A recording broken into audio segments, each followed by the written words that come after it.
this wonderful group gathering today. Happy Saturday, everyone. I hope it's bright.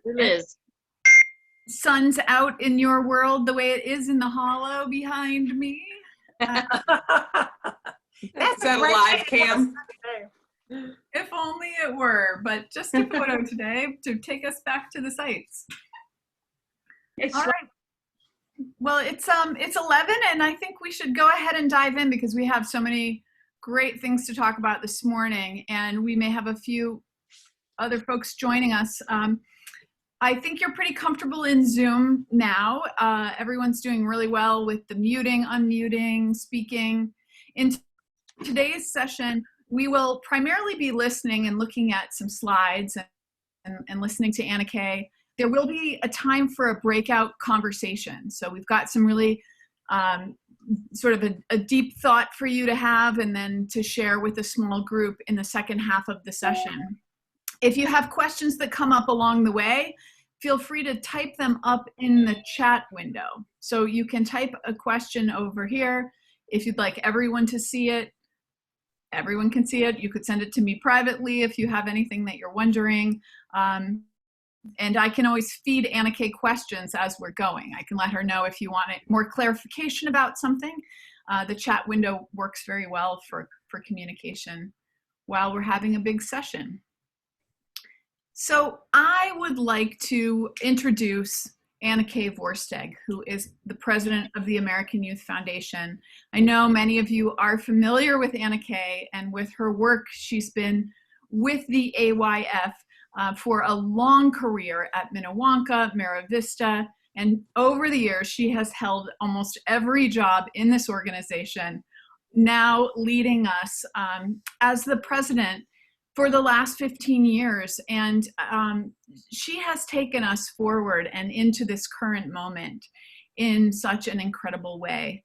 But I'm going to tell you a really brief story in my introduction, taking you back to probably the first day that Anna Kay and I met, which was at Minnewanka when she came to be a cabin leader. I think she was probably about 18 years old. And I was 13, and I was a staff kid. And so I'd grown up as a camper. I was there during staff training. And just a random child running around camp at that point. Camp hadn't started yet. And Anna Kay and I met, and I just thought she was so dynamic and fun. And one night after dinner during staff training, I said, "Do you want to see where this beach goes? Come down and see the beach." And we started walking along the beach, and she had so many questions for me. What is this place about? And what kind of activities do you do? And do you swim here? And what are those cabins like? And she had so many questions for me, and I was a camper. And I just couldn't believe her sort of attention and interest and excitement. And she said she'd never been to camp before, but she always wanted to. And she felt like a place like this with this kind of energy was exactly where she wanted to be. So we walked and walked, it turned out, down the Michigan beach the way one can. And time started passing. And the next memory that Anna Kay and I both have about this night is that we finally made it back to the tennis courts, and someone had come down and said, "Anna Kay, where are you? The next session of staff training started. Everyone's looking for you. Where is it?" And at that point, she realized, wait a minute, what is happening? I have to run back to staff training. And of course she did, and she didn't miss a thing from Susie's staff training. But I look at that story as an example of Anna Kay wanted to follow the youth. You know, she wanted to find out what the camp was all about, what the campers were doing. And as a camper myself, I felt that attention, that interest, that excitement about this place. And she really has had that enkindled spirit, that fire, ever since day one. And so it's been really wonderful to continue my career. She's a great mentor to me and a great leader for our organization. So I hope you enjoy her thoughts this morning, giving you an update on where we are and taking our AYF forward. So with no further ado, I'd like to turn it over to Anna Kay. Well, thank you, Liz. I always say, you know, the joy that I have is merely serving as conduit. And, you know, whether it's carrying forward the voice of youth or the voice of our founders, I'm in this luxurious position where I get to take the messages and the light and the energy of others and transmit it forward to other beings. So it's a pleasure to be conduit with you today. And I really thank Liz and others for insisting that we continue to gather. So it's nice to be with you. And I'm going to dive in, and Liz, thank you. And Liz is going to slide us through. And I know that many of you were with me and with us for summer seminars. And I'll apologize that the same sermon is woven through here, but I've tried to spice it a little differently for you. So hopefully maybe a few new pieces of food for thought as we go. But yeah, thank you again for joining us. And Liz, let's dive in. All right. Yeah, the thing that I thought I would do first, this is something children have taught me. I always say when a program arrives at Mira Vista or Minnewanka from a school group, you show them their bunk first before you say what you will be doing, or you won't have their attention. Until they know certain things, there is no opportunity for new learning. And I think at this point in the organization's life, our temperature check of how we're doing organizationally and fiscally is of great importance to people. So I want to speak to that before I dive into our content about the mission of the AYF. And so I want you to know that, like so many organizations of any purpose, we have taken a significant hit this year. I think there are two ways that the pandemic has impacted us, the most critical of which is mission delivery. There are thousands of young people who are not with us and are not being introduced to the mission of the AYF in their life cycle. And I think that's our greater tragedy, our greater loss, and the one I have the least patience with. But we have every goal and every intention to be gathering with young people next season. And by next season, I really say by next summer, we will have some form of programming happening with young people, we pray, on our campuses. The other part is the fiscal, which is very real. So to not have program is to not have program revenue. And that has been a real challenge for us. We made $37,000 on program revenue this year. So if you put that up against a salary, you can imagine that coming from a full-time staff of nearly 40 and a seasonal staff of, you know, anywhere between 350 and 400, 37,000 doesn't get you too far. So it's been a big turning off of salaries and of pay. So we could not bring on our seasonal staff, which was really just heartbreaking. We had a lot of people hired and ready to come. And then we had to, just in the last couple of weeks, say goodbye to some of our full-time staff with layoffs, with the hope that we will be bringing them back as the programs and the young people return. And I tell you this, that despite those hard moves, I have absolute faith in our future. In fact, it is those hard moves that most enable our future. So some organizations paid their seasonal staff and have carried all of their full-time staff, but may not make it. So they are, in a sense, they are spending down and ending well. And I want you to hear loud and clear that we have been very disciplined about our use of gifts and our use of the endowment, knowing that we don't want to undermine our future. So we're taking difficult, honest moves now in the name of what's to come. And the American Youth Foundation has made it through a world war. We've made it through the Great Depression. We've made it through fires. and losses of leadership and big injuries for children and other things. And we have always endured. In fact, each one of those things trains us for the next. And so I would say to you that, yeah, we hit a good speed bump, and there's a block in the road, but we are using this time to plan and plot and study for our future. So as odd as it may seem, while there is sadness to not be serving thousands of children, there is sadness to not have certain colleagues by our side.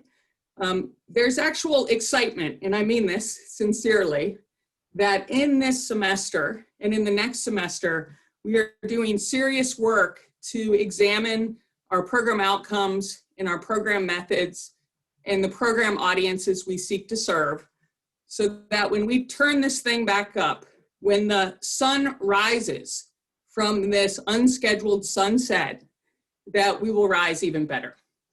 And already the seeds are being planted for some exciting change, and I have great faith that they will bloom. So thank you to those of you, many of you, who have helped us this year through financial gifts.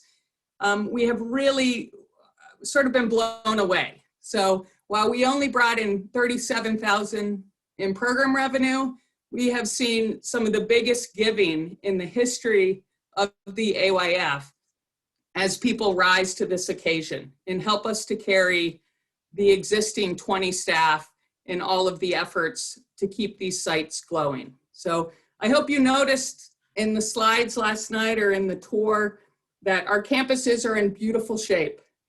And I'll be honest, I walked around Mara Vista the other day and it's never looked better. I said, they are experiencing a season of healing where grass is growing and things are sort of, the natural state is a little bit healthier in our absence. And yeah, we'll have to wear some new bald spots in these yards and lawns, which I'm sure we will quickly. But our campuses look great. And so much of that is because of so many of you. So the temperature check is that we are paused, but I would not say that we have stopped. We are planning and studying and plotting our return. So Liz, I don't know if you'd add anything, but that's the quick state of our union. Somebody said, are you gonna shutter this place? And I assure you, it is nowhere in the conversation. We are planning for our next 100 years. And while we won't get to see it, our goal is to hand it strong enough that it will endure future pandemics. I pray not future wars or fires. But yeah, we're going nowhere. We're going nowhere but up. All right, Liz, I'm gonna dive us in. All right. All right.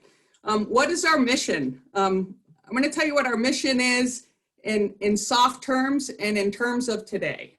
And our mission really is to help to inspire lives of purpose. And I want to name for this audience that the mission of the American Youth Foundation is at great risk if we only work with somebody in their youth years. And so one of the things that Liz is helping us to do is our mission is to make sure that the work of the AYF touches people at every stage and age in their lives.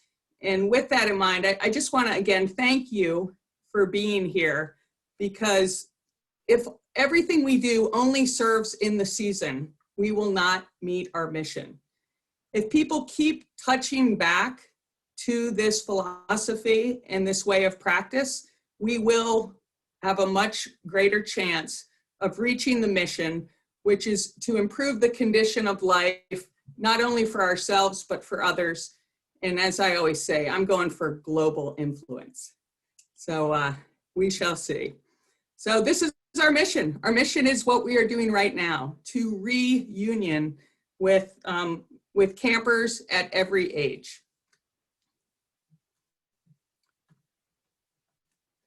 All right, Liz, you can click us ahead. All right. What I'm hoping to do today is give you the refresher of all that we're doing, but to speak to it in terms of how we are acting on it today. So the conversation I am having with you is the very same conversation that we as a program team are having with each other, and we are having with our seasonal staff. So I hope it sounds familiar, and I also hope it sounds developed and tuned to today's world, because that is our intent. So I want to name that we are a community of practice where all are invited and inspired to seek and evolve and act. And I want to speak to a couple of these words. Community of practice. We are very dogged in our pursuit of community, knowing that as humans, we are best developed in the company of others. And it is why this reunion is more important than you sitting alone, looking at your songbook or reading breadcrumbs from years gone by. That it is with each other that we practice. And what we practice at our camps and what we practice in our daily lives matters. It becomes who we are and how we move. The other piece is we seek to invite. So we're trying to draw people in ever expanding community that better represents the world that we live in. And our goal at best is not to prescribe, but to inspire. Best actions. Much easier to prescribe than to inspire. So our work is cut out for us. We remain focused on helping people discover and develop their best.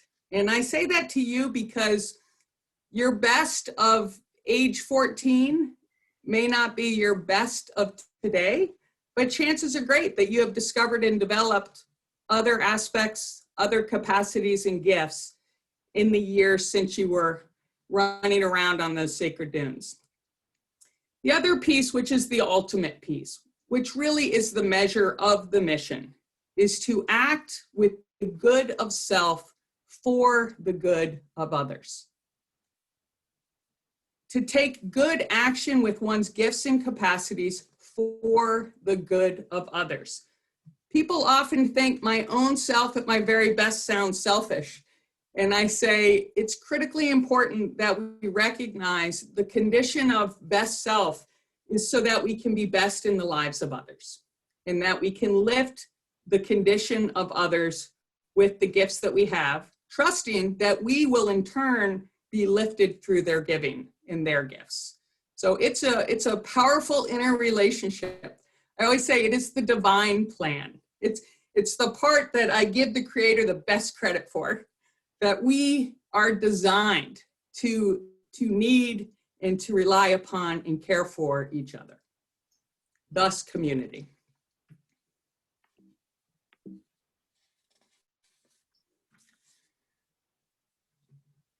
The point that I think we are trying to stress in today's AYF is this notion of communities of practice. It is very, very difficult at any age or stage to take on new behaviors. So you can imagine that people come to AYF communities from all walks and ways, all cultures, all faith systems, all economic, backgrounds. And our goal is to come together to create communities that really build on common experience and practices that really focus on our highest values and ideals. So from the moment that first bell rings till that founder medal is handed, our hope is to help any people of any age, staff, participants, move through practices that really showcase and develop our best with the idea, and this is so important for AYFers to hear, that we have enkindled them to live lives of action, not just at camp, but beyond camp, in our home communities. Action is the ultimate measure, and the impact of that action on others is the true report card. I always say the founder medal is baptism, not graduation. It's the, the handing of the keys. It is not the locking of the door. All right, so our primary outcome is as I said, we enkindle lives of purpose. And I want to remind people, we use this term enkindle in a lot of our language in the AYF, but it's a very carefully chosen word. Our founders were wordy in all the right ways. They did not rush to their words. They considered carefully how they spoke of this mission in our lives together in these communities. And by enkindle, it is certainly to set fire, but it also is to make bright and to inspire. So I will keep saying that at our best, it is that we surround people with the right practices and the right messages, the right invitations, that they themselves choose to act in a good, right direction. That it comes from within, not from outside of. And by purpose, we mean to use one's given abilities. I love that if you look at purpose as a noun, it is the reason why something was created, why it exists. Now apply that to any human being and you say, in my belief system, in my tradition, it would be, what are my God-given abilities? Why was I created and put in this world? What abilities have I been given? Some of which are unique. And from those abilities, what might my assignment be? And how can I be about it? So each one of us has a different purpose, just as each one of us has different capacities. And part of what we seek to do is to send people on their own journey to seek those answers. What are my unique capacities? How can I be of use in this world?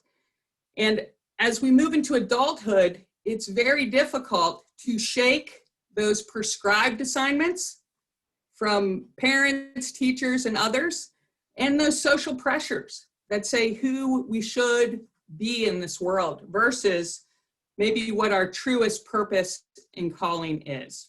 And those things change. We don't get one assignment in this life. The conditions change, we evolve, we develop, and thus our purpose continues to form. The wonderful thing is we are never without purpose. We are never without capacities, even in ages and stages where some of our earlier capacities may no longer be present. So,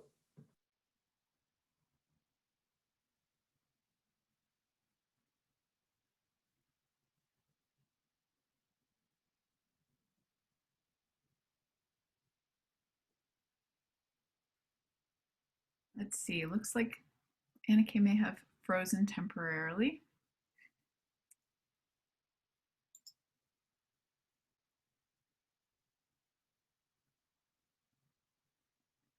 This sometimes happens in the world of Zoom, so I bet she'll be back. Sometimes there's just a little hiccup.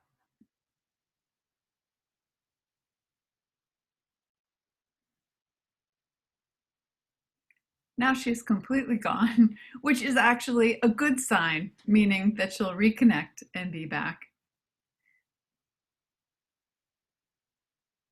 Good time to take a moment for a stretch. Remember, if you have questions that are coming up, you can type them into the chat window and we'll ask them as we go along. all right, Liz, I am back. You're back. I knew it. As soon as you were truly gone, and that was a good sign. It's just when you're frozen that we're wondering how you're going to make it back. But all right, the magic of Zoom, you are back again. No worries. Yeah, don't ask me what happened. I hope my creator didn't intervene. That may have been the Holy Spirit. telling me, telling me I need to use my day differently. But let me pick back up with our, I was saying these are signature elements of the AYF that I want to make sure ring true to you. And yeah, Liz, so we're at primary stance. Right. And I really do love this. The primary stance, so sort of how we position ourselves and look at ourselves in relationship to each other, to the American Youth Foundation, to our walk in this world, is this notion of founder, right? Of gifted founder. And I think we don't use this enough. So one of the things that I'm trying to get us to introduce people to early, not at closing council, is this notion of being a founder. And we begin first by finding ourselves and then becoming this, I love to play on words, this formidable force for good, right? Like often a formidable force is something to be feared. And there's a certain fear I embrace. Like, we're the Minnewanka girls, you better beware. And at our best, I think we are a formidable force for good.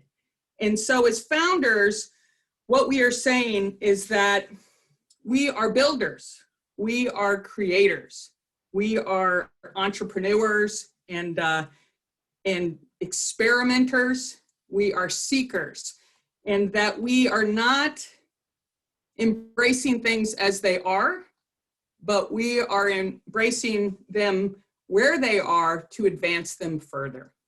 So the stance of a founder is not to pick up what John Alexander, William H. Danforth, Horace, and others handed us and to hold it tight. It is instead to take what they have given us and consider it a seed that we will then bring to bloom and bring to fruit. And thus we continue the cycle in the evolution of the AYF. So I always say I am a firm believer that that child I walk with on the beach is a founder.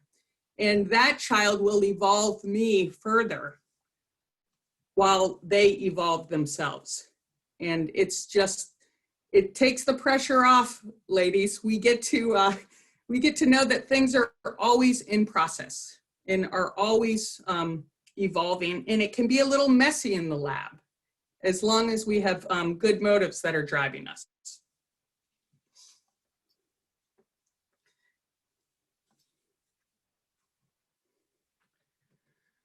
All right, the primary setting. I love to speak to this. It's a chance to, in my opinion, correct some misinformation or some notions that I think are a little bit off. So our primary setting for the work that we do is certainly at camps, but camps are the setting because they are uniquely conditioned for what we want to do. So we are not there to do camp. We are in camp to do this greater thing. And we happen to use the beautiful outdoors, the lakes, the cabins, and all of these things to help us. So I would like to get us all to think of our camps as foundries, okay? So we are founders at foundries. And foundries are where metal is heated and tested and casts and recast for its greater purpose. So what you should hear in that is foundries are, they're not just convenient and comfortable. We push ourselves. We push ourselves physically, we push ourselves mentally and emotionally so that we soften that metal and can recast it towards our better selves. Susie spoke on Thursday night of the fire that took place on the closing day of one of the camp sessions. And I always point to that as one of our metal testing moments as an organization. We literally were on fire. And that fire had the ability to rob us of the coming session that was a few days away. It tested the very mettle of leadership and of those campers and staff there present. And people rose. That fire led to a better condition for the organization, as crazy as it seems. So we try to pick healthy, smart risks and challenges, but sometimes there's unknown that comes our way that ultimately shapes us for the better. My prayer is that this pandemic is one of those mettle testing moments in the life cycle of me, of you, and of the American Youth Foundation. And I will say that our mettle is being tested, but let us be very mindful of what form we let it take from here. There is some choice and some option there. We don't get to choose the heat of the fire, but we do get to choose how we move from it and what form we take. So camps as foundry and the testing of our mettle. And then of course I love words and word definitions. So let me remind you, a mettle, so try this on for yourself. A mettle is a material that when freshly prepared, polished, or fractured, shows lustrous appearance and conducts electricity and heat.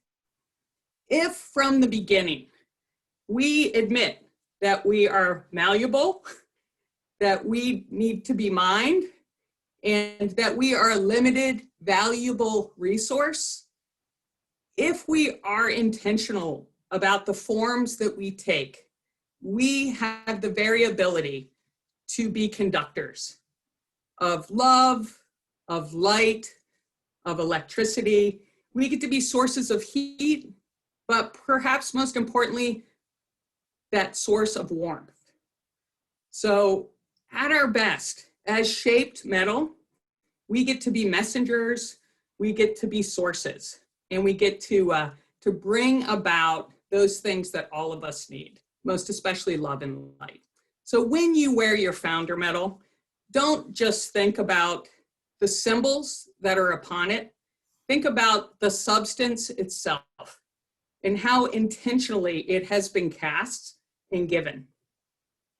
And I'm sure it conducts some heat, so be careful there. You are metal. And here's the piece that this year we are really playing on, which is our primary inspiration, which is the original dares. We are so blessed, and I will say this every day I am engaged with the AYF. We have been so blessed from those that came before to be handed such a rich invitation and such good wordage and call.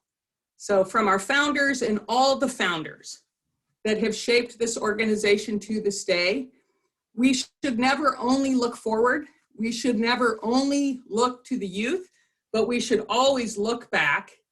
And God bless Jan Struby and others for helping us to do so. Sam Orwig, please go to Sam's session. These are the great messengers who talk about the gems that have been mined from our past so that we can better move forward. So the original dare, as we call it, is something that I want to speak to today. And these are the 6 words that somebody said when you looked at the AYF after its first few years, and you boiled and boiled it down like thin sap from a mighty tree. When you got down to the rich stuff of who are we, what is it we are doing and seek to do as we move through our fourfold balanced living, we seek to do these 3 things: to aspire nobly, to adventure daringly, and to serve humbly. Hear the verbs, hear the action of these words. And in it, you hear the continued invitation for best self in this world. So I want to spend a minute on each of these. To aspire nobly. I want to make sure you and I share a definition of what this means. So to aspire is to rise, to lift, to move up, not just forward. To aspire, to rise, to right action for just causes, a higher moral purpose, seeking to do what is morally right and fair, looking inward. And this is so important for all of us, especially in 2020, to look inward so we are sure when we are acting outward that we are acting upward. To aspire nobly is not to be reaction, it is to be action. And it requires that inner work where we go back to what is the moral and right thing to do here? What is the most just response? And then to plot action from there. So aspire nobly. And I love that nobility at its best is for the greater good. That we do not aspire just to lift myself, but we aspire to lift those around us. Aspire nobly towards our best. To adventure daringly. I think we're pretty darn good at this one, and that is to challenge oneself to be in the growth zone. And it's very clear and obvious, especially in our programs, that we, by design, we choose physical challenges. And we choose physical challenges because they are one of the most effective methods of redefining how we see ourselves and our own capabilities. That we can break beyond self-imposed barriers of limitations. So I always say there's something beautiful about putting a gaggle of girls on bicycles or in canoes and seeing how far they can go and what they can do and how their definition of self changes through the course of those days. So we challenge oneself physically and we try to remain in the growth zone, expecting growth. The other place that I think is really important is that we challenge ourselves socially, emotionally, and mentally by interfacing with others so that we can examine our thoughts and perspectives and be formed and informed by theirs. So one of the most important reasons we gather in communities of practice, is because we seek to adventure daringly in how we see the world and make meaning of it. This cannot be done alone. The adventure daringly part, I always say for our campers today, my daughter would say she just did the Odyssey, the 100-mile wilderness, and these are girls she loves and has been with for years. But the greatest challenge for them was not the miles beneath their feet. The greatest challenge for them was the miles and miles of conversation between them about the state of our world. And they come from very different backgrounds, and she is better for it. So, as I would say, in Adventure Daringly, we are really looking for healthy risks that are going to help grow us and grow others, recognizing always that one of the greatest instruments of our growth is others. And finally, the proof's in the pudding. Serve humbly. This gets really back to that purpose, that if we are able to discover and develop our capacities, it is ultimately to live that life of purpose and to serve humbly. So to serve, to be of use, to use capacities, gifts, resources, to present to others, to be favorable, worthy, reliant, trust, to attend to contribute to. That is what we mean by serve. And humbly. This is so important. So to be humble is often perceived as to be meek or to be weak.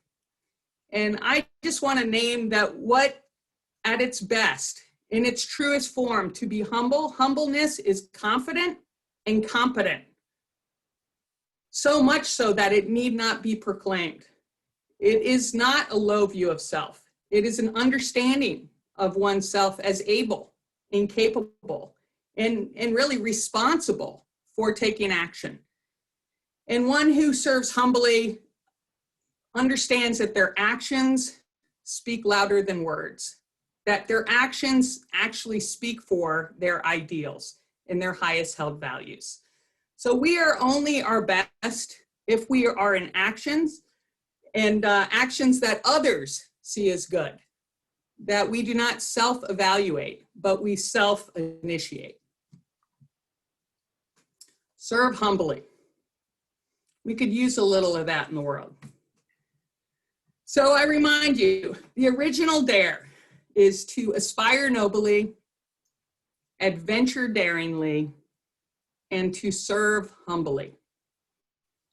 And so we are in this conversation. If you want to understand the work of the American Youth Foundation today and the role that I hope it will continue to have in your life today and all of your tomorrows, it is for us to pay attention to this notion of aspire nobly, adventure daringly, and serve humbly, with the idea that the inner work that we do ripples out again and again and again in good, right, humble service for others. So it's the ripple effect, I always say. And in my prayer is that we just keep tossing stones, that you send a stone out there and it ripples out, and pick up your next stone and ripple it out. And we should not be too worried about how far those ripples go. I think we need to be more concerned is, are there ripples on that great lake of life? And if it's still waters, you might want to get going. Skip a few stones, a whole pocket full.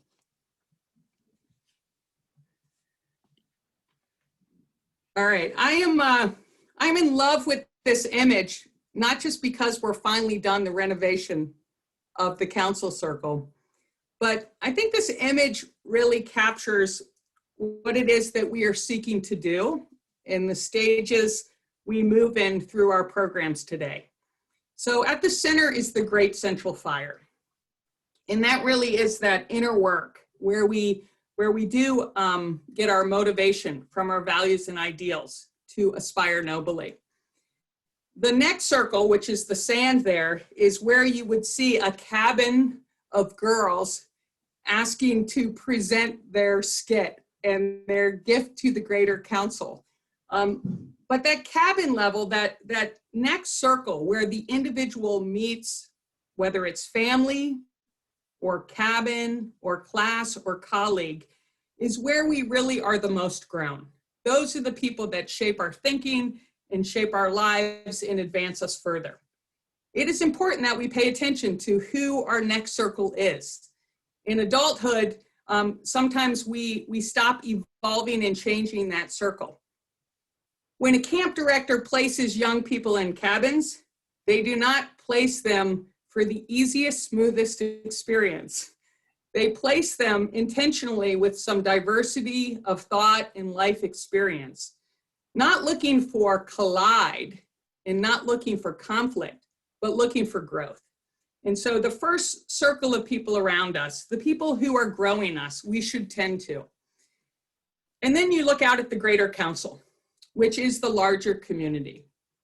And just as a group of girls stand in that council and share their gifts, or a group of women stand and sing the Codea rounds, it is with the intention of radiating out their gifts to the larger community. And that's what we're seeking to do, not just at Minnewanka, but in this world. So self, our immediate community, or those who shape us and that we most shape, and then giving our gifts so that they radiate good out to the larger community. I'm not going to say that's why they built the council circle, but I do think it's a powerful image. So I say that because I want to move on to these four folds that you see there. And I think the four folds are this powerful tool of practice that enable us to do just that, to start with self, to move amongst others, to influence the greater good, to send those ripples into the world. Liz, I'm going to ask you if this is a good place to take a little break. It certainly is. This is a great Well, spot to, let's be kind to our listeners. exactly. So we Zoom a lot, and in our Zoom breaks, I always say this is where you take a lap around the house if you're able, or at least take a mental lap around Minnewanka, and a good place for a bio break. Hydrate, all that good stuff. So Liz, what time should we come back together? Let's do 5 minutes. So Okay. that will take us to 11:51. Great. 11:51.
It is a beautiful day in New England.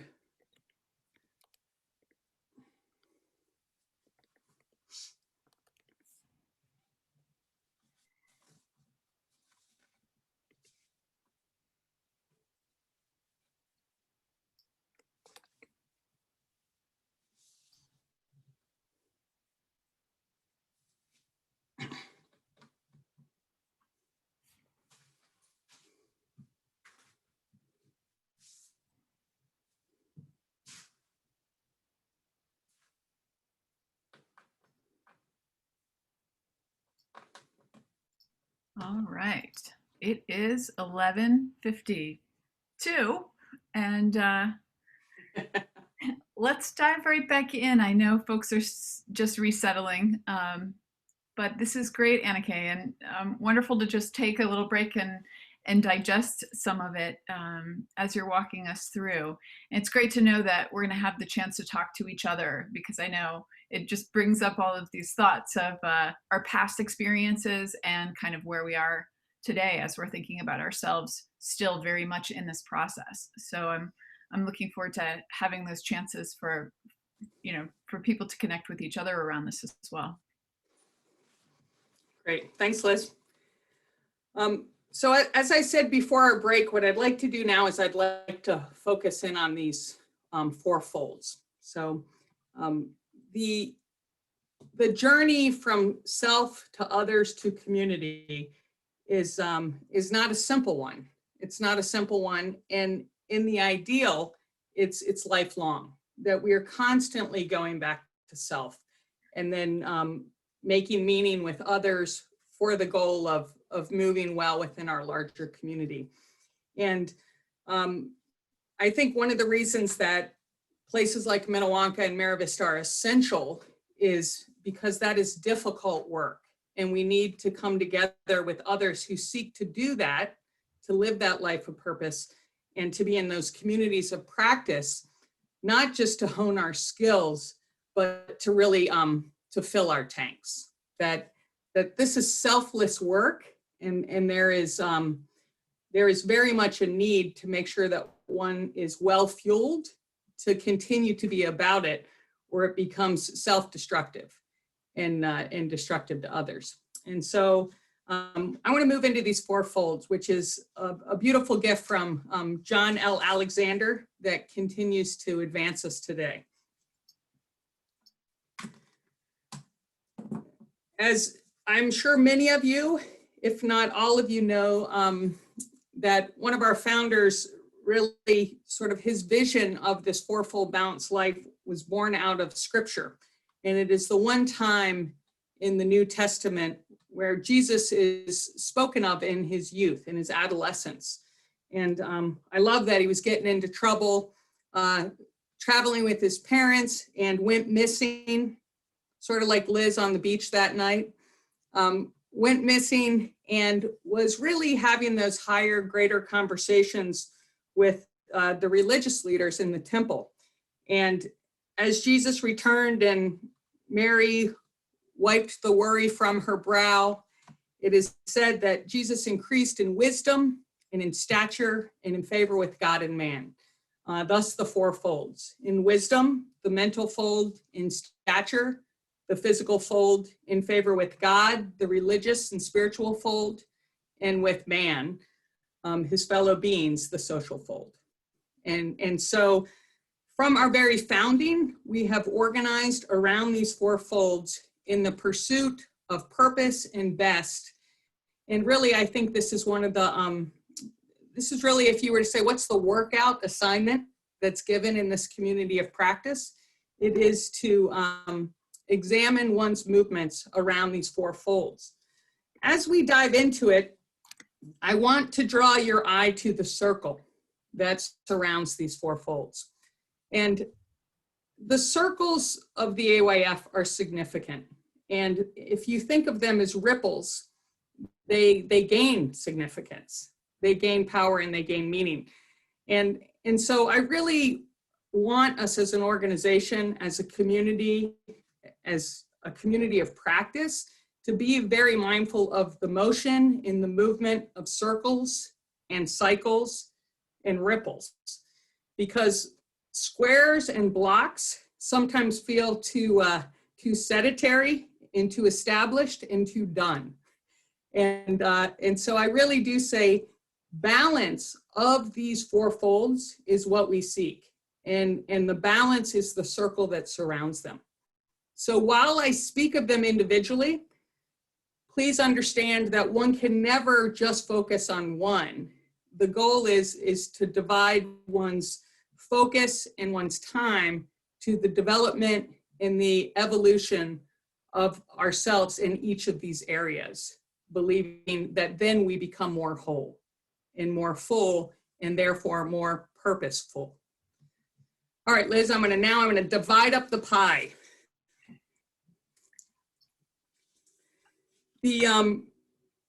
I love how Danforth boiled down the four folds really simply in his book, I Dare You. And it says, you have not one, but four lives to live, a fourfold opportunity to grow, a body, a brain, a heart, and a soul. These are our living tools. To use them is not a task. It is a golden opportunity. And this is the invitation. It is the opportunity we seek, not the task, not the have to or the to do. It is the opportunity. And at our best, if we spend time in these four folds, we leave them with tools, with live tools that then, as founders, we use to build and to shape and to evolve and to advance. So you got to have tools to found, especially if you want to build mighty things and meaningful things. And it is in these four folds that we recognize the tools provided by our body, our brain, our heart, and our soul. So here we go. I'm gonna walk us through these four folds, and I apologize for the repetition, SSW audience, but I'll touch a little bit on each of them.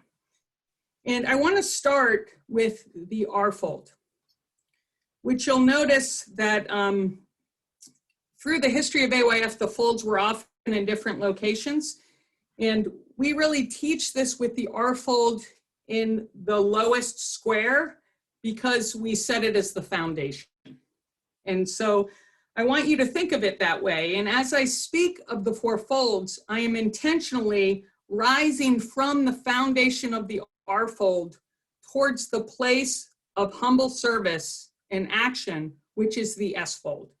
So please do note that. So our aspire nobly is fed more in that R fold area, and our serve humbly is fed and realized in that S fold. So there is motion here. You're going to always hear me push against, we're never in this sedentary state. It's the thing that scares me when we think we're done. So we're never done here. But the R fold, I want us to really recognize, especially in today's world, when there is so much division around religious communities and religious practice, that if we go to the definition of religion being the very practice of values and beliefs, we will find that we are more aligned than disaligned. That the core values and beliefs that drive all faith systems, and even drive those that are not of a faith practice or a faith tradition, we tend to arrive at very much the same things as those things that we hold individually or collectively as sacred, worth moving for, worth fighting for, worth giving of self for. Those are the values and beliefs. So the work of the R fold is to give ourselves time to examine those values and beliefs, to make sure that we are moving from them in our thoughts, in our actions, that they are the very thing that motivates, they are the motives that drive us. The hope is that in our lives that we commit to practices and routines and rituals that shape our daily actions to align them to those values and beliefs.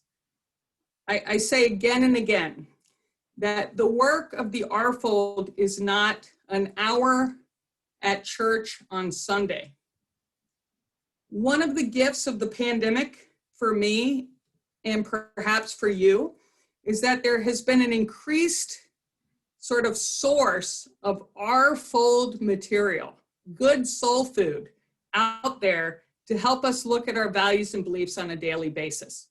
I know that my church moved from being a Sunday place of gathering to a daily place of morning reflections and morning conversations. And I actually think we've enhanced sort of our abilities to grow spiritually through this pandemic. And so I would invite all of us to make sure that we are finding practices on a daily basis that help to keep us conditioned and shaped around our values and beliefs. And for many of us, it is a faith community where it's the church is like our gymnasium or our gym where we go for a workout and we go to test some of our thinking and to feed our spirit with song and with community. But I would challenge us in this time of pandemic, this time of social unrest and tensions around race, this time where maybe our resources have been diminished and our job security is threatened, to focus on your R-Fold, because those things demand the work of the R-Fold. And they also can be the very things that shape it, that help us realize no pandemic can rob us of these deepest held values and beliefs or our connection to the divine. They can cause us to doubt tremendously. But if we look into the eye of the hardest of material, there we will see the evidence of what is good and right. So as much as the news may depress, the movements of humanity have been impressive and have fed faith during this time. And I would encourage you to balance what you are feeding your soul in terms of material here. But the R-Fold's important, and I just encourage, especially our youth, to recognize that just as they do physical conditioning for their P-fold, what is the conditioning that we can be doing on a daily basis for our R-Fold?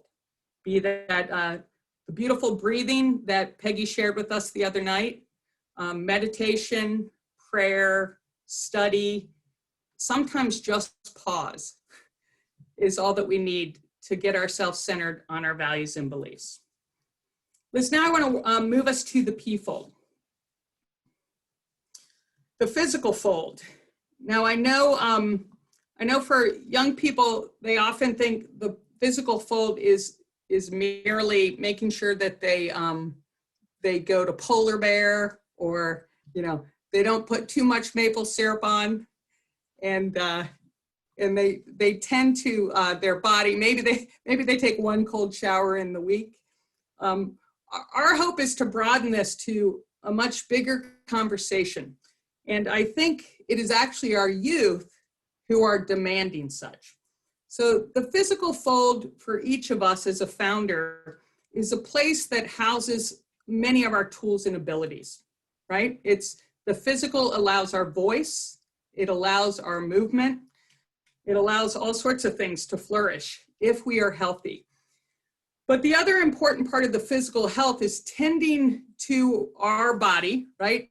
Our temple that houses our soul, but it is also tending, let's ripple out, to those and the world that surrounds us. So in 2020, it is critical that as AYF founders, that we recognize that how we move in the physical world should not just be out of the interest of our own physical conditioning, but it needs to be a commitment to the physical state of others and the physical state of all living beings. In the ideal, as we seek to tend to the physical fold of our being, I would encourage us. In fact, I would, if I could prescribe, I would, but I hope rather to inspire that we seek as an organization and as individuals to consume only what we need to enable ourselves to produce good. If we are consuming more than we need to be of good action, then we need to ask ourselves why. And those are hard questions. I bought a scooter this summer to save my sanity during the pandemic, which it has done, to ride the coast of Maine and New Hampshire. But I do have to face the question of, yes, I'm saving gas. I spend no money on gasoline, but I did purchase the scooter. And was that the best use of my resources? So now I'm considering selling a car just to balance it. But I think every time we are consuming, we are purchasing, we are eating, we are turning on a light. We could drive ourselves mad, but what we could really do is drive ourselves glad. There's a lot of madness out there already. And our youth are saying to us, please, please stop and pay attention to how we are impacting this physical planet and the future of life on it. So I would say this, that the invitation of this pandemic, again, is a powerful gift when it comes to the P-fold. The pandemic has taught us how much we can live without. It has healed this physical world. It has healed our water systems. It has healed our air quality.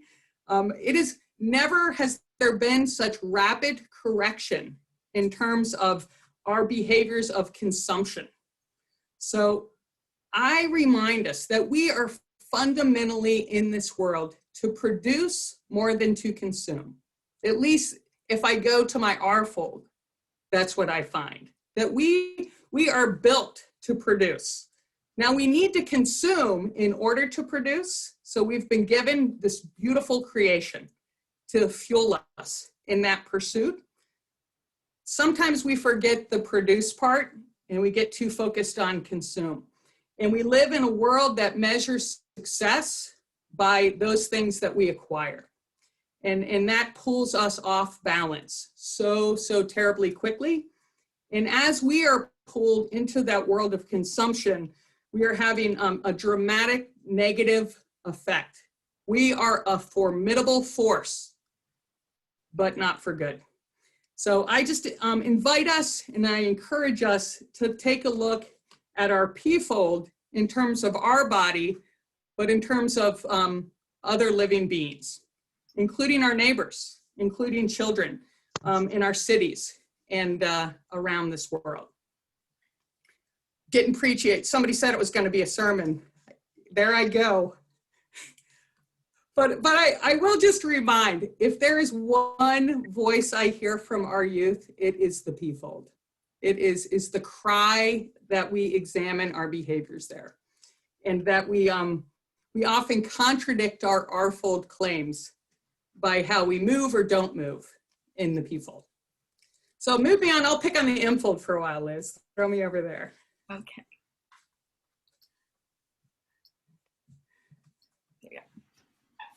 I've had historic conflict with the M-fold as the place of trouble and stagnation, and I credit it for most of our divide, and be it our rubs between faith and science, our rubs between faith communities, our rubs between social subsets. I get mad at the M-fold, but I'm having a love affair with the M-fold this year because the thing, again, that this pandemic provides is it provides a pause and a time of study and a time of seeking.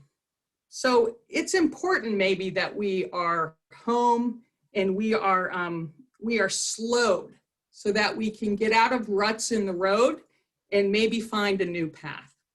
So when it comes to the M-fold, when we speak of it today, we really mean mental fitness. We mean mental health. Like we tend so much, even our medical system and our insurance system is built towards physical health, and it leaves untended our mental health. In this pandemic, one of the greatest areas of decline for this certainly the United States of America is in the area of mental health. That it is said that over a third of us are suffering from anxiety and depression during this pandemic, and the rates of those things amongst our youth is rising quickly. We got to pay attention to mental health. The other piece of the M-fold is moral reasoning.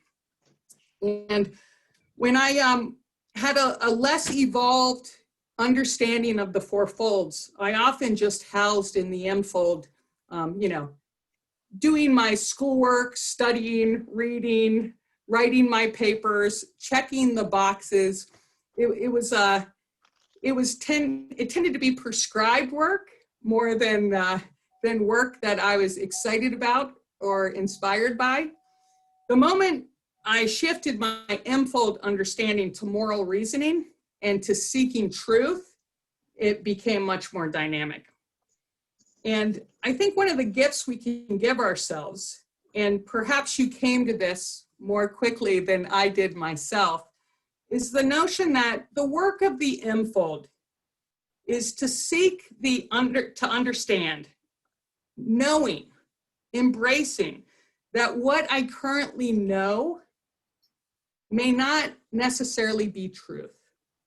That I may know part of it, but I may not have arrived at truth.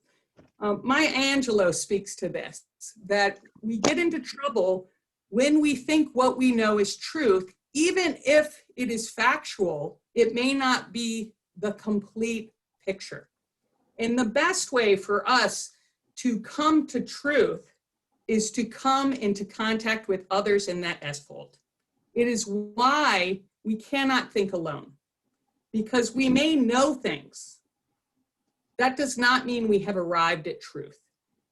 And it is the work of mystery of the R-fold and understanding and knowledge of others in the S-fold that gives birth to a more vibrant and a tool-filled M-fold. I think that right now we need, like never before, to find for our M-fold practices that will help us to maintain our mental fitness and our mental health, and practices that will expand us and evolve us from knowledge to truth, from knowledge to truth.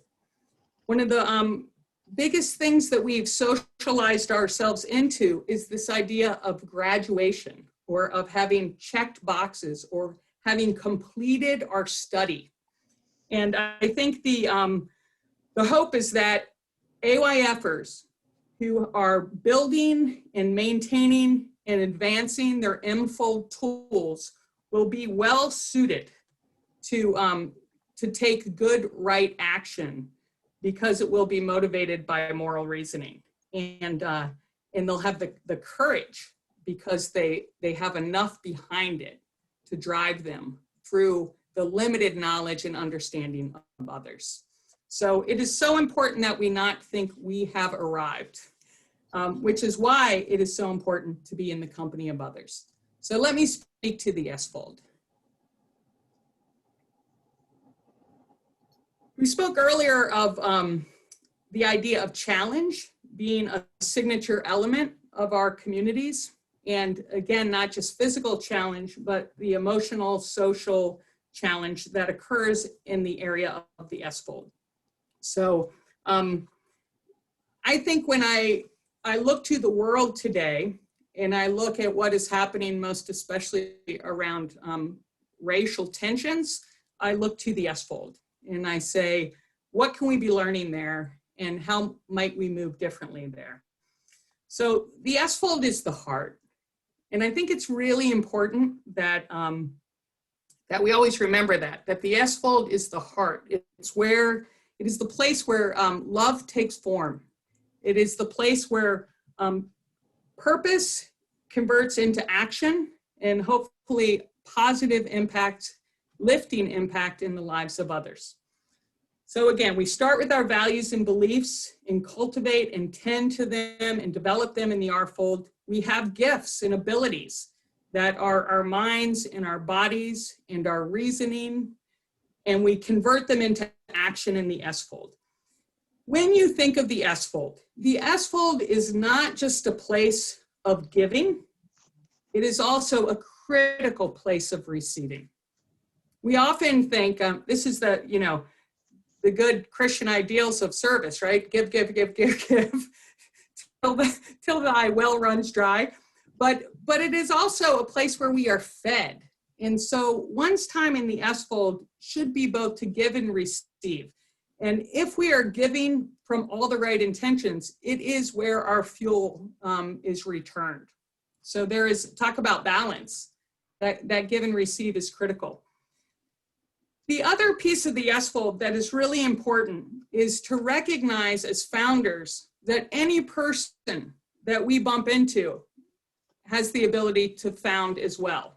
That any other human that we encounter is also here to be of purpose and has gifts and capacities that can lift us and can shape us for the better. So when it comes to the S-fold, I challenge us to remember that we need to go to that fold to be shaped and informed by others as we seek to shape and inform others. That we are not above the other, we are moving with and evolving alongside the other. And so they are the beneficiaries of our gifts, and we are the beneficiary of their gifts. But I'm going to end the Zoom. Yeah. The S-fold, I think, is, it's important to look at where the S-fold meets the M-fold. So sometimes it is our stagnant state in the M-fold of what we believe about a set of people or about another that is limited and therefore impedes our ability to engage with them and to value them as a source and a resource and an invitation in our lives. And so I think it's really important that, that we really do examine why and how we're interacting with others, and we examine how we align ourselves in relation to them. As I always thank sort of the Buddhist practice for, there's a saying, it says, more curiosity and less judgment. More curiosity and less judgment. So as I try to make meaning and understand what it means for some of my brothers and sisters to be people of color in this world, I, as a white woman, know that I need to bring more curiosity and less judgment. I have to recognize that all that I know and understand about race, my knowledge base may not yet be at truth, that there is more that I can learn and more that I can understand, and that the books may not provide it. The best place that I can go is probably not that limited history book, but to others themselves, to be formed and informed by their life experience, by their values and beliefs and actions, and to recognize that the work of the S-fold is work of courage, and that we must first recognize that we are not done, and we have more to learn before we do.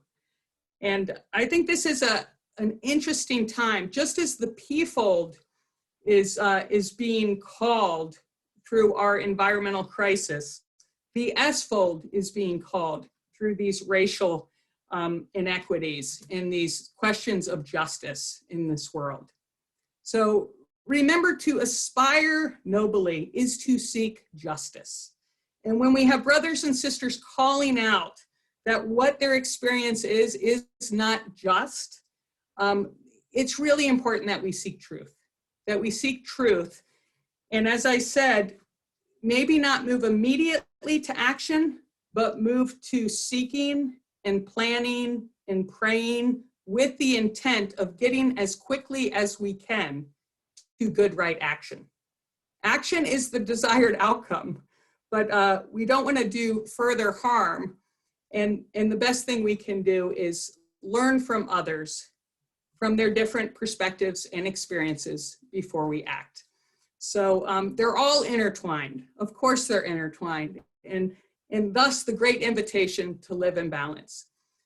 So just as the major organs of our body rely upon each other, to have organ failure in one major organ, if the heart is doing well, but the kidneys are in trouble, you're in trouble. The same can be said about our fourfolds. So if we only tend to one, there's no way that we can be of our greatest purpose in this world. And so it is important, and one of the things we seek to practice in our community is tending to each of these areas, ultimately tending to all of these areas, so that we are acting at our best as we found in this world.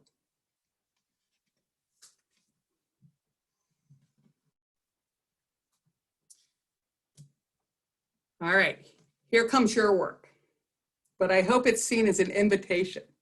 And I want to invite you into some personal reflection and, most importantly, some interaction with others, knowing that the greatest mechanism of evolving us is one another.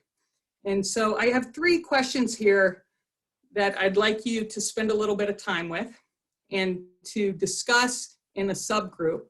Liz will work her magic and send us into touchstone groups. And here it is.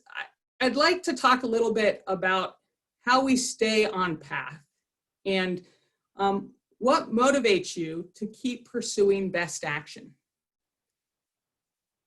My guess is if you are in this session, you are not just here to see others you love and miss.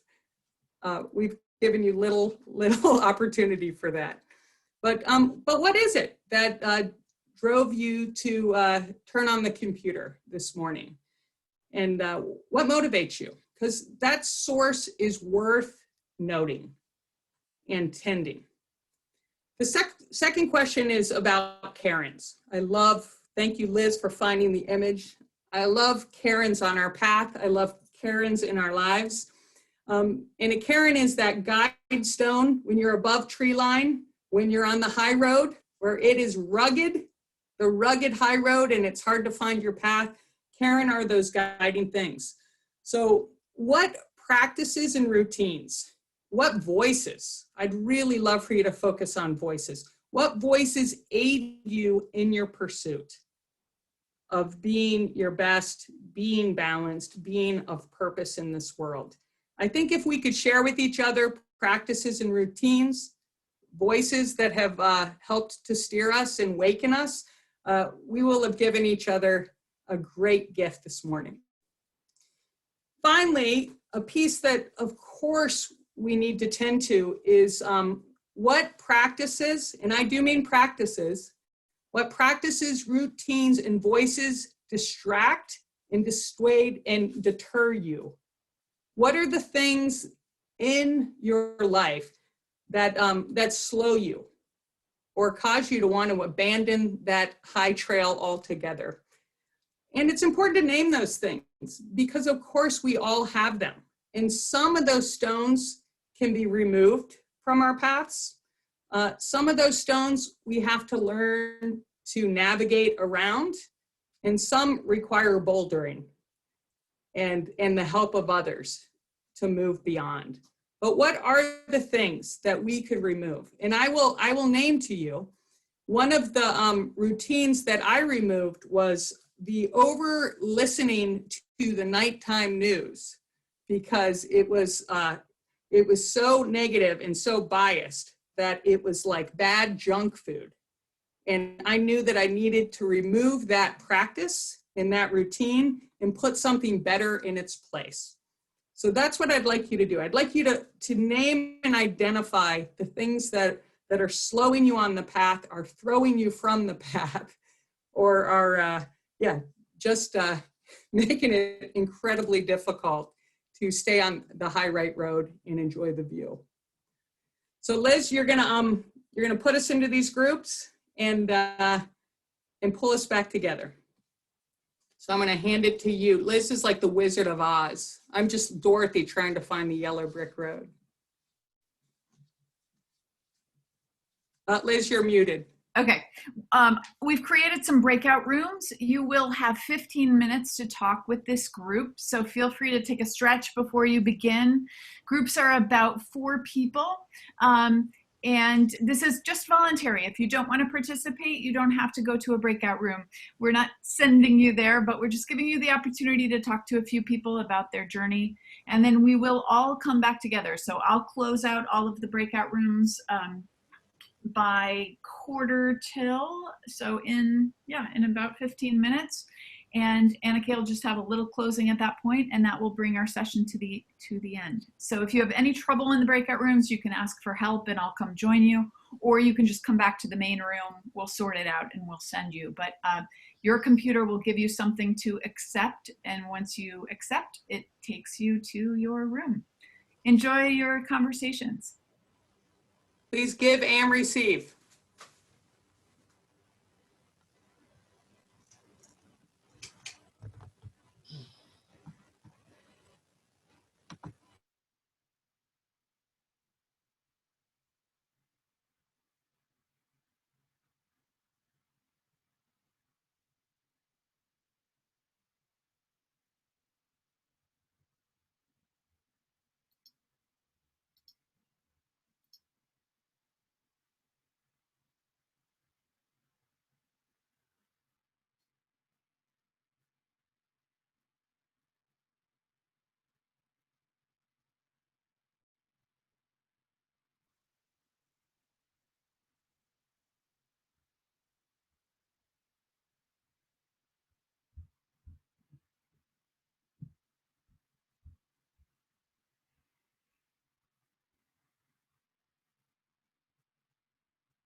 All right, the rooms have closed. People have 60 seconds to wrap up their conversation, and then in 45 seconds, they will all just be done. Bloop, bloop.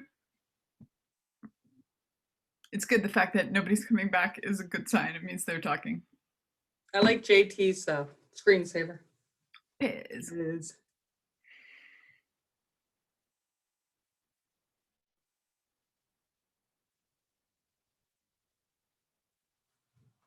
Welcome back.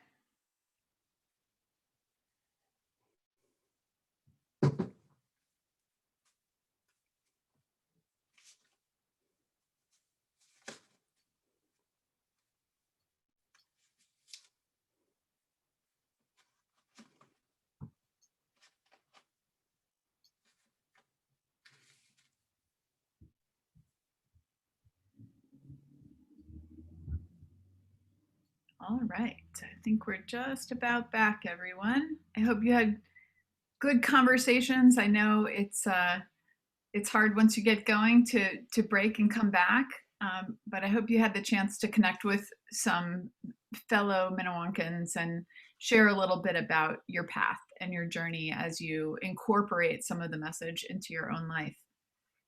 So we will turn it back to Anna Kay for a few more words. Yeah, well, I have talked at you a lot this morning. I can tell because I didn't even finish my cup of tea. So let me begin by just saying thank you for listening. And I hope there's something you can take from this. And, no matter what I said till this moment, I think the thing I would want you to hear is that if you are a gift to this world, you are fundamentally good, and you are uniquely gifted. And we desperately need you and your gifts. So I want you to know that that your work is not done, no matter your age or stage, and that the work can be as joyful as it is difficult. In fact, our best work should be an equal exchange. So I always say if a relationship takes more than it gives, it may not be healthy. So there should be give and take. And I really ask us to examine that again in the social aspects of our lives, to make sure that we are receiving and we are being grown by those around us. So I hope you'll continue to ask yourself the question of what will keep me motivated and fueled on this path? What are the voices and the practices that will help me along the way? And what things might I need to change or move away from, or navigate around or over or through, to continue to do in this world what I am born into this world to do. So I always say the greatest gift of the AYF is to be in a community where the conversation of our greater purpose is being had. It's the thing that sparked me from the very beginning and keeps me here. I'm sure that rings true for all of you. It is why we reunion, so that we can remember, and we can, especially in these difficult times when our mettle is tested, be recast and reformed for the next piece of work. So again, I just cannot thank you enough. We are only community if people show up. And it's a gift to be in this with you. So I'd like to, in the tradition of the AYF, leave you with some healthy dares. So a healthy dare is a dare that I will take myself, and it has to be a dare that will better us. So we've all been on the receiving end of unhealthy dares. I've even issued a few in my days, but let me gift you these healthy dares, and know that I embrace it myself. So focusing on the notion of aspire nobly, adventure daringly, and serve humbly, I give you these three. Dare to find people and practices that call you to rise and aspire, not expire, in the upward direction of your best self. No pandemic can impede that. Dare to read watch, ingest, thinking that challenges your current understanding in an area of current division. Knowing good ideas will hold and lesser ideas will evolve. This is how we get to truth. Dare to identify, plan, and take action to address a need in your home community. Action that will benefit both you and others in need. So don't compromise your own health and your own well-being, but try to figure out what action can you take. Something as simple and as significant as making a phone call to somebody lonely in this world will develop many of your folds and will help you to be of purpose in the world. So look to act. In this time of so many troubles, we know that the best way to avoid depression is to be of use and to take action. And so please continue to find ways to act with your capacities for the good of others and know that that will serve you and your health. So I wish you well. I wish us well. And I hope that just as we rallied in the face of that fire in the bays, we will rally in the face of this pandemic, in the face of our environmental crisis, in the face of our racial collides and issues of social justice. This is not a simulation. This is our lives, but in it all is tremendous gift and tremendous invitation. So I leave us with this prayer, and I say to our children, I always say, I'm less interested in who you pray to, I'm more interested in what you pray for. So my prayer for us is this, that we will not tire ourselves picking at what in our lives is not perfect, which we do, but instead that we will get courageously messy, using our gifts to deconstruct and rebuild that which is clearly broken in this world. We've got some work to do. I wish you courage. I wish you inspiration. And I wish you many friends in your cabin along the way. So thank you again for the time, Liz. Thank you all for joining us. And yeah, Liz, send us on our way. When the bell rings, where do we next assemble? All right. Thanks so much, Anna Kay. It's really been such a pleasure to hear you and just to have all of these thoughts moving in our heads and our hearts.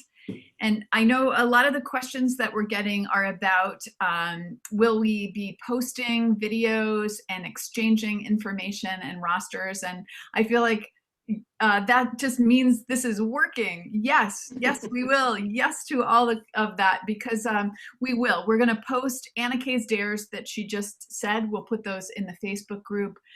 We'll be publishing videos of the